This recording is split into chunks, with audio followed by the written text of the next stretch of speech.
Welcome to the Julie Rowe Show. Today is Tuesday, September 5th, 2017.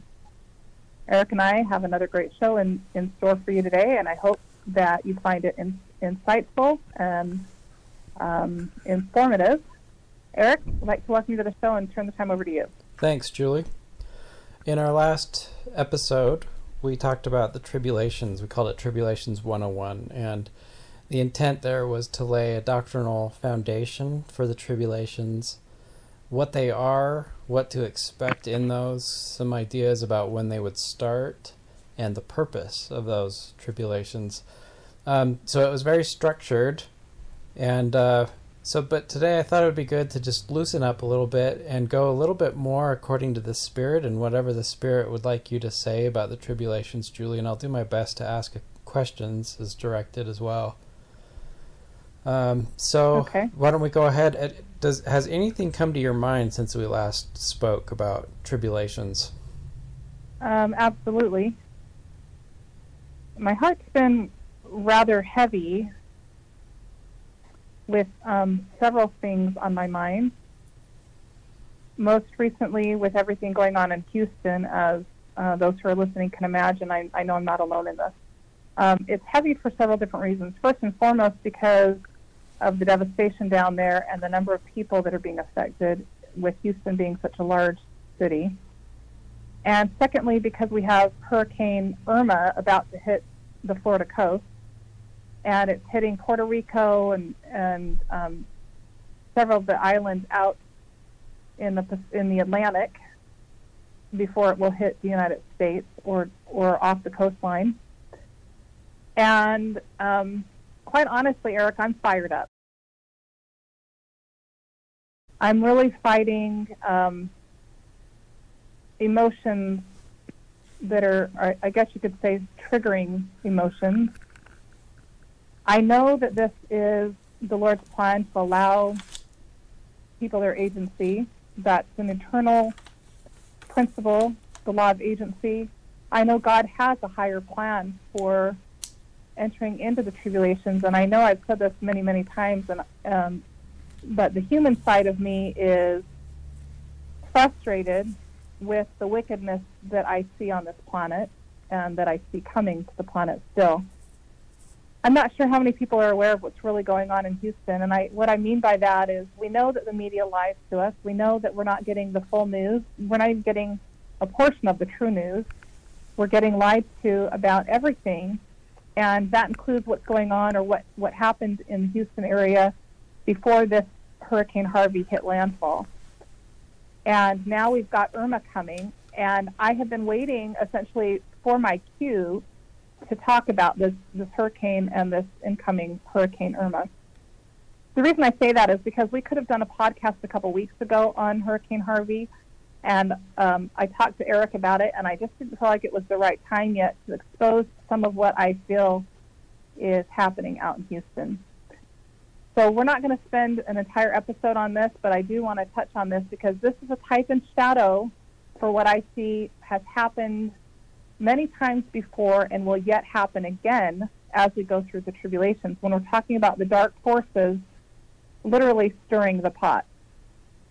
And symbolically speaking, but literally and figuratively, when we look at hurricanes and the technology that is being used that was developed several years ago, and China, Russia, and the United States all have the technology.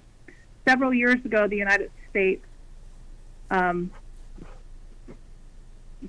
worked with various scientists, and they developed technology and have been working on technology that affects the atmosphere, the ionosphere, and basically weather changes, weather patterns. We've had Al Gore and others thumping their chests for years now about climate change and climate control, and it's a bunch of lies.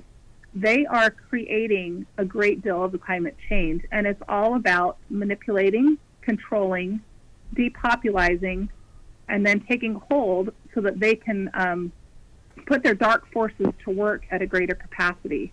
Now, this might sound strange to some people who are uneducated about what the governments have been doing throughout these countries, but the puppet masters are fully orchestrating things like HAARP.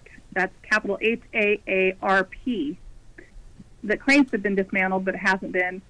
There have been universities involved in this that have helped participate on a scientific level. The government has utilized our tax money for research on climate control and manipulation. They're continuing to do it, including things like chemtrails. Some people think that's hogwash. I'm here to tell you the chemtrails are real, and that's minor compared to some of the crap they're doing.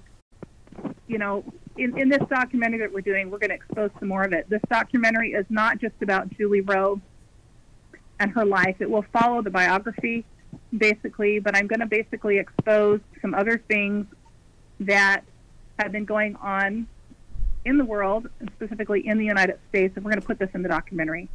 And this is one of the things that we're going to be talking about.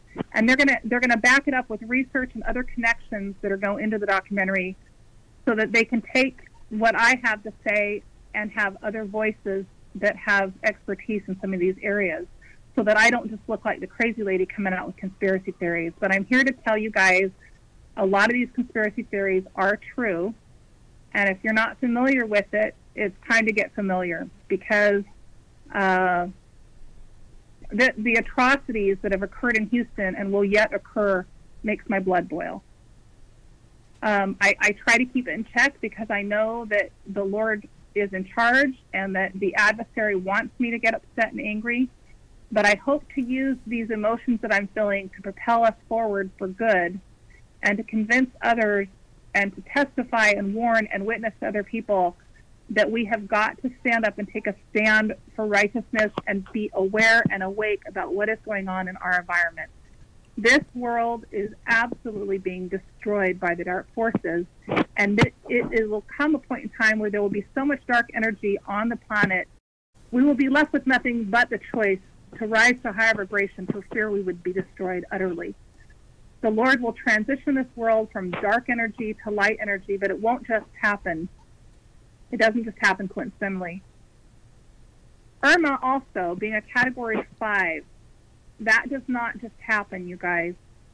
Nor does an earthquake that's a 10. There are reasons for it, and there's actual technology that can contribute, if not only cause, but usually contribute to already weak areas in certain locations. Officially, the tribulations start with that earthquake that's in the Wasatch. I continue to ask the Lord if I've seen that correctly, if I'm hearing that correctly, and I'm still being told that's when the portals open, that's when the pits open. That is when it officially starts, according to the book of Revelations, with time being kept with the 3.5 years and another 3.5 years to make 7. But prior to that, we'll have earthquakes in diverse places, and we're going to have fires. We see a lot of fires going on around. Don't even get me started on some of these fires that are in Montana and Washington and Idaho, destroying beautiful, beautiful countryside. There are so many things going on that often feel like they're out of our control, right? So what do we do when there's chaos going on around us and we see the wrongs, but we don't feel like we have the power to correct it? Well, I think first and foremost is educating ourselves and our loved ones that there are wrongs being committed, so that we can be educated to know what we can do that is in our control. And so my heart goes out to those who are in Houston and surrounding areas, those that are in Florida and in the islands of Puerto Rico, Cuba, the Caribbean, and other places out there that are being hit right now and will soon be hit this weekend. I feel literal heartache with that. And I know that there are many, many people, thousands, millions of people being affected by these things. And ultimately, what is the purpose for why these puppet masters would want to create such catastrophe? Well, there's money in war, at least for those who are causing it. This has been the case from the beginning, and that's the case now. Power, control, and money.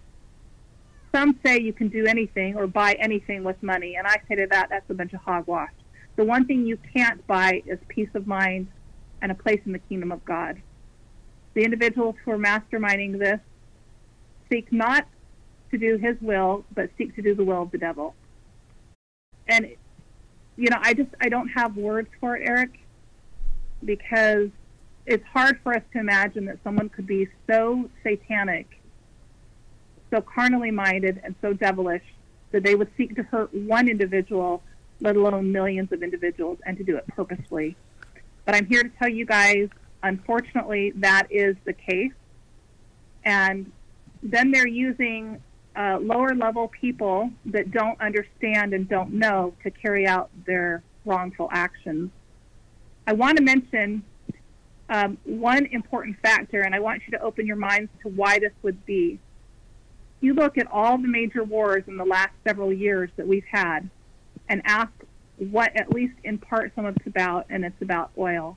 Then you look at the location of where they've chosen to put these hurricanes, and I think it speaks volumes. When you've got a city of Houston, they've done it with Katrina, they did it with Sandy, now they're doing it with Irma, and they're affecting gas prices, and they're doing it on purpose. And one of the reasons is so that they can claim there's a gas shortage again, which is a bunch of hogwash as well. So they can increase gas prices, they can increase oil, they can increase fuel prices, and then they can claim there's a shortage. This will affect every American.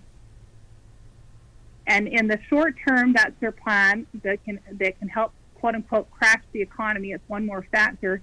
And then they can claim that they have food shortages and other things like food rotting on docks because they don't have oil or the fuel to be able to get the food transported where it needs to be in the stores. It's all lies. And you guys have got to see the writing on the wall that this is where we're headed. We have not seen anything. Gas prices will continue to increase. At the point in time the troops come in, I've seen gas prices exponentially high. Very, very high. I'm not the only one who's written of this. And with that comes mass starvation. People are not able to get to work. They're not able to get to their jobs. They're not able to get to schools. They're not able to get to places they need. And they're not able to get to the grocery store. And then they don't stock the shelves because they haven't transported them on trucks or on trains.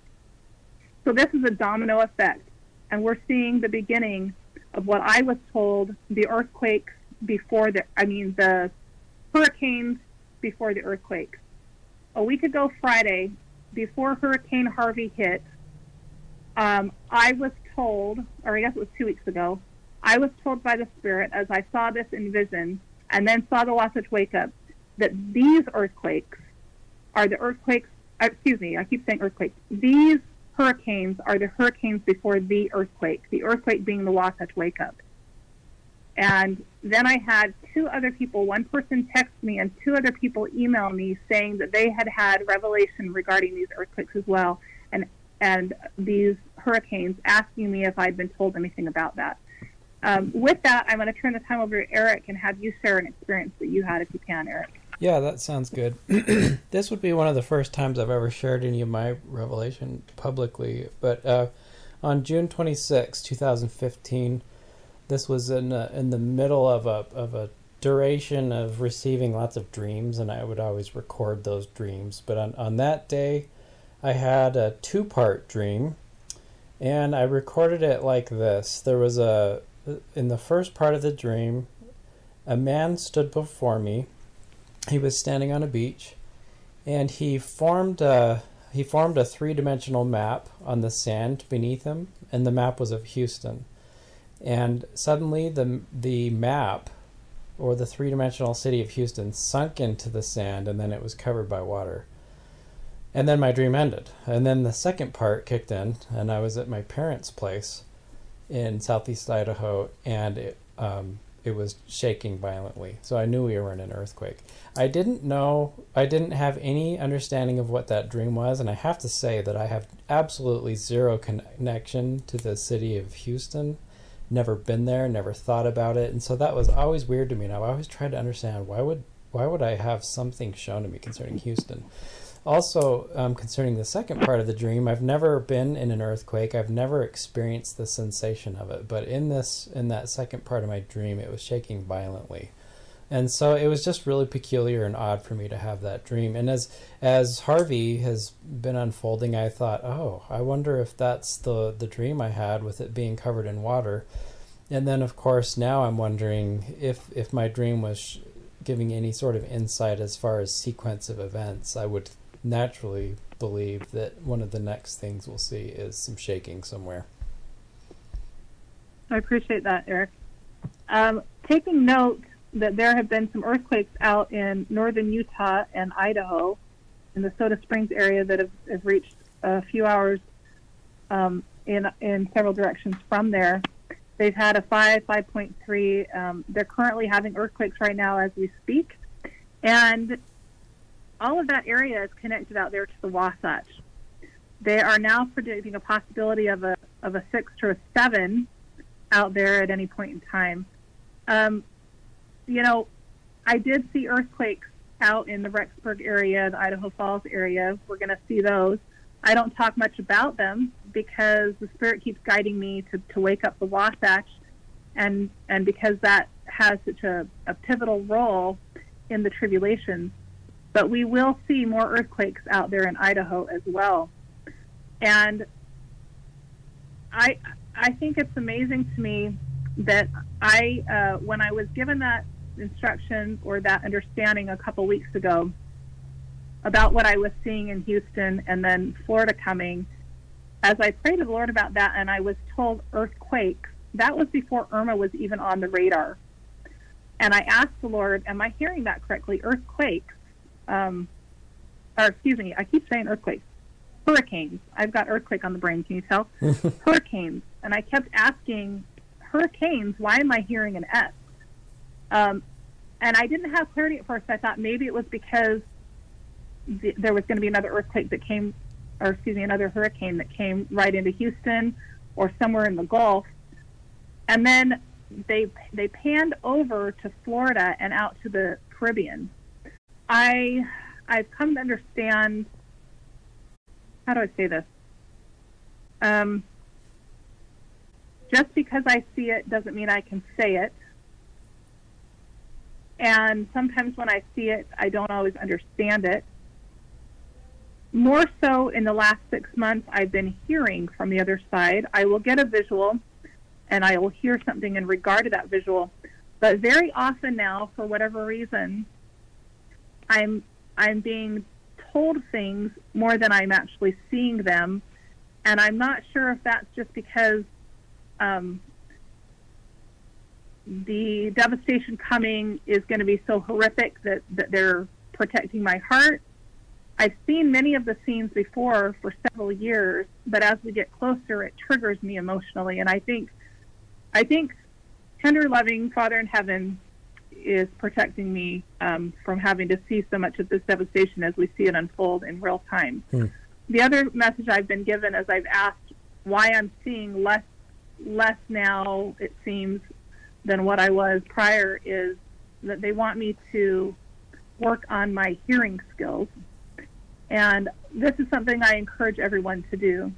We have ministering angels on the other side of the veil. We have our ancestors who are ministering to us that love us very much. And even if you don't have a gift of seeing, you are all entitled to have the light of Christ, and many of us have the Holy Ghost. And through our ancestors, they can give us warnings, they can help us out. And this seems to be happening to me more and more. I feel like I'm being guided by the Spirit through thought, words, deeds, and feelings in my heart. I can't express to you guys enough the emotions in my heart. I've said it before and I'll say it again. I don't know when this earthquake is, but it's close enough that I'm being triggered on an emotional level, and I'm seeing things that they showed me 10 years ago, and they're bringing them to my mind again now. And so, having said that, we're going to talk a little bit more about some of the scenarios that I see as we go into the tribulation, and try to help some of you understand a little bit better about what we might be in for. Got my dog here. Hold on. I see mass exoduses with people on foot, traveling to escape from floodwaters, from all kinds of storms, winter storms that have them trapped in locations until snow melts, and then mudslides. I see in certain areas rivers overflowing, but because of drought, the water just flushes away. I see droughts and famine. I see children orphaned in the streets. I see human trafficking at levels that have never been experienced on this planet. I see women and children and families being torn apart. I see families in hopes of finding food and safety and refuge, aligning themselves with the dark forces, some being completely deceived and others doing it willingly, similar to that in the days of World War II. So, Eric, we visited a little bit about some of what I want to share today. I've said it several times that we're living in the days similar to what the people were experiencing on a smaller degree of pre-Nazi Germany. And there's a lot that goes into this, so I'm not going to go into those details. But Americans do not know. They do not know their history. They've not been taught it, and that which they have been taught has been false history, revisionist history, everything from why we had a first Civil War and why we're going to have another one. The first Civil War was not just about slavery, and there was a lot more that went into that. The Founding Fathers were inspired, the documents that went into this Constitution and the Bill of Rights and everything that this country was founded on, as far as the Founding Fathers, were of the Lord's orchestration, and they were designed from a higher, for higher purposes. But it didn't take long for imperfect men and women to distort the truth and to trample on the very document that the Lord brought to pass. I'm going to read from a book because this is a first-hand account for a man named Walter Rowe, and he sent me this book that I've been reading, Under the Wings of the Almighty. I'm just going to read part of it because I think coming from a first person who's lived through World War II will be more impactful for those listening than to hear it from me. I lived in Germany. I learned this history from living over there in ways that those who've never been to Germany will never be able to understand. Just like I can't imagine what it's like to live through World War when I haven't been through one. Julie? But because we have... I'm sorry to interrupt, but you sound muffled. Is there anything you can do with your mic there? Is that any better? I don't know. Maybe. Should I back up? No, I think we're okay. Just keep going. Just try to speak clearly and enunciate and Okay. and into your mic. I think you're good. Okay. So because as Americans we don't know our history, we haven't been taught it correctly, I'm going to read from this book. And this is a first-hand account of someone who has lived through pre-Nazi Germany and Germany. So bear with me as I give a first-hand account. The rise of Hitler. The rise of Hitler to power affected my mother's family. I'm not going to give all the family names, and my father's family in different ways. Part of my family embraced Hitler and the Nazis. Another part was very against it, while yet others simply went along to get along. My uncle had fought in the German resistance in part of old Germany that became Poland after the First World War, and was embittered by the restrictions and great hardships put on the Germans by the Allies. When Hitler came to power, he was very enthralled by the Nazi philosophy and became what is now called an Archer-Kämpfer, meaning an old fighter, or those who belonged to the Nazi Party in the 1920s, even before Hitler rose to power. His brother, on the other hand, had married a Jewish girl against the wishes of his parents, and when the Nazis came to power, he was asked to divorce her, which he refused to do. Because of this, he was later put in a concentration camp to make sure he was separated from his Jewish wife. Even after being imprisoned, he still refused to get a legal separation or divorce. My uncle used his position with the Nazis and eventually got him out of the camp. My other uncle from this family had joined the police before Hitler came to power and later was forced to work in a concentration camp. He hated working there and especially hated the things that went on, but didn't know how to get out of it. After the war, he disappeared, and while the family had a general idea of his whereabouts, he was not heard of by the family again. Few of my other uncles had their own separate businesses and only went along with the Nazis enough so they wouldn't interfere with their respective businesses. My father was very much against the Nazis and wanted nothing to do with them. He was often disadvantaged in his work and other things for refusing to go along with the Nazi party. I want to interject here, and I want you to think about the type and shadow of what happened in World War II and how this is affecting the Americas today. I want to witness and testify to you that we have and will and are going to see this come to American soil. And we would see in this individual's family how they all separated and went their ways. I see that happening in families today.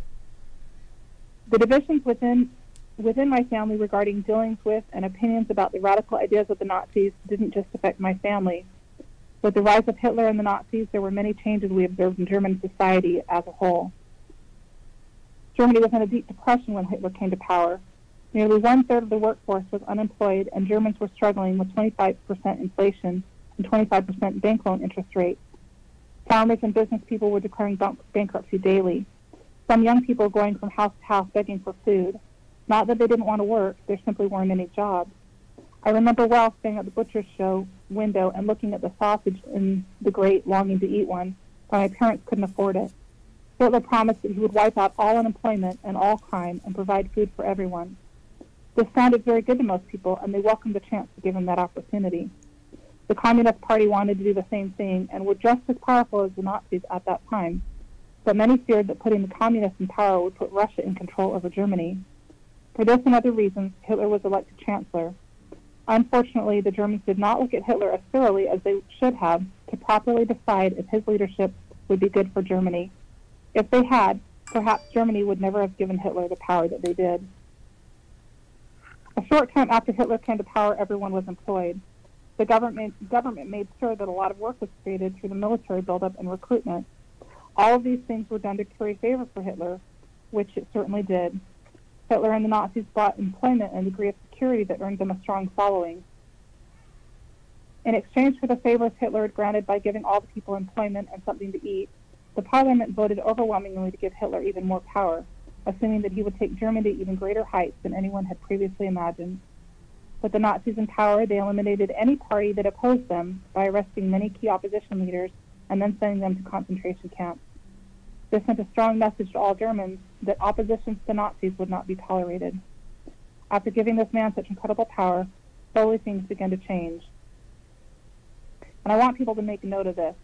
One of the first things lost was the religious component of education. Education was nationalized, and I attended a good public school. Since the population was predominantly Lutheran, there was observance of religion in the schools. However, after Germans gave Hitler this power, things began to change. School prayers were no longer allowed and were replaced with Heil Hitler. Any religious symbols were replaced by Hitler's picture. The teachers stood up and told the class they would no longer pray or have religion anymore. Instead, they would stand together and raise their hand in devotion to Hitler each morning. On key holidays, they would sing Deutschland, Deutschland, über alles. Germany, Germany, above all. Saturday became National Youth Day with compulsory attendance for all youth. Adults had compulsory party meetings each Sunday at the same time that church meetings were held. Many were not pleased about these sudden changes, but if they did not comply by sending their children or attending the party meetings, they were socially shunned and looked down upon. Then the freedoms in the schools got worse. All children wore their Hitler Youth uniforms to school on holidays and received political indoctrination in their Hitler Youth meetings. Special camps were held to even further indoctrinate the youth and motivate them to aspire to be Nazis. The loss of religious education, forbidding some religious groups such as Jehovah's Witnesses and others, and the fierce pressure for everyone to abandon their religious beliefs and conform to the Nazi philosophy had a great impact on the country. Many of the youth began to adopt a very loose lifestyle that was very alarming to my family and me. In the Nazi newspaper, Der Stürmer, the striker, I read that youth leaders told the young women there was nothing wrong with having a child before marriage. Many young girls were even encouraged to do so and were called Hitler's brides. who would raise the rising generation to inherit this new Third Reich. It seemed strange to my family that the German society had changed so suddenly. While the moral fabric of Germany was quickly deteriorating, so were other things as well. Before Hitler came to power, I was sick and had to be home because my parents couldn't afford a doctor. But after Hitler, healthcare was socialized and was made free for everyone. Doctors were salaried by the government. The problem was, since it was free, the people were going to the doctors for everything. When a doctor arrived at his office at 8, many people were already waiting, and at the same time, the hospitals were full. Newlyweds immediately received a 1,000 Deutschmark loan from the government to establish a household, and there were other big programs for families. Daycare for young children and education were free. High schools were taken over by the government, and college tuition was subsidized. We had another agency designed to monitor business. Many businesses were made very political, and in order to advance in almost any company, you had to belong to and be loyal to the Nazi Party. The Germans were also told how to shop and what to buy, and free enterprise was essentially abolished. The government set up a planning agency especially designed for farmers. The agents would go to the farm, count the livestock, and then tell the farmers what to produce and how to produce it. Livestock and food weren't the only things the Nazis desired to control. They also wanted to control the quality of the German population. I've read reports that if the Nazis found anyone with mental retardation or any other imperfection, quote unquote, they would be sent off to an institution where the state health department would teach them a trade and to read and write. Political descendants were also sent off for, quote, re-education. The families of these people were required to sign papers with a little clause that stated they could not visit for 6 months. These families were informed that visits would interfere with the program and might cause homesickness. However, as time passed, letters started to dribble back saying that these people had died a natural, merciful death. Most Germans were not fooled. They suspected what was happening. These people left in excellent physical health and all died within 6 months. Guns were forbidden and no one had any firearms except for those of the rich that could afford the expensive government permits required to own them, and even then they were closely monitored and controlled. There was also no more freedom of speech. Anyone who said something against the government was taken away. I knew many people who were arrested, not only Jews, but also priests and ministers who spoke up. Even parents had to be very careful in what they said to their children for fear that their own children might report them. Those who were recorded were sent off to concentration camps and experienced terrible things.